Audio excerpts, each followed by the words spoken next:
আসসালামু আলাইকুম রহমতুল্লাহ, প্রিয় ভিউয়ার্স, আশা করি আপনারা সবাই ভালো আছেন। তো 2024 সালে যারা একাদশ শ্রেণীতে ভর্তি হয়েছেন, তো আপনারা জানেন যে ইতিমধ্যেই কিন্তু আপনাদের যে শিক্ষা প্রতিষ্ঠান এগুলো কিন্তু খুলে দেওয়া হয়েছে।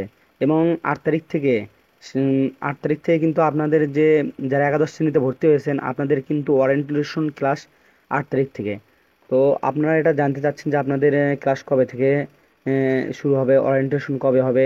এটা কিন্তু যে শিক্ষা মন্ত্রণালয় থেকে কিন্তু এটা প্রকাশ করা হয়েছে।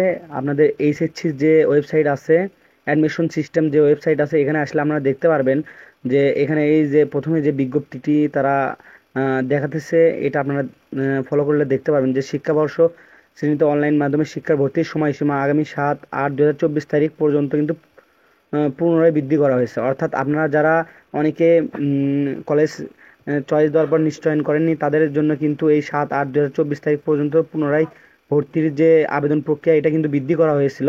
এবং ভর্তিকৃত শিক্ষার্থীদের ক্লাস কিন্তু এই যে দেখতে পাচ্ছেন আগামী 8/8/2024 বৃহস্পতিবার শুরু হবে। এবং সংশ্লিষ্ট নোটিশ বোর্ড বিজ্ঞপ্তি মেনুতে দেখতে পারবেন। অর্থাৎ আপনারা যারা একাদশ শ্রেণীতে ভর্তি হয়েছেন আপনাদের কিন্তু ওরিয়েন্টেশন যে ক্লাসটা এটা কিন্তু 8 তারিখ থেকে শুরু হতে যাচ্ছে। আজকের ভিডিওটি এই পর্যন্ত। ভিডিওটি যাদের ভালো লেগেছে অবশ্যই লাইক কমেন্ট শেয়ার করবেন এবং চ্যানেলটি সাবস্ক্রাইব করবেন। ধন্যবাদ।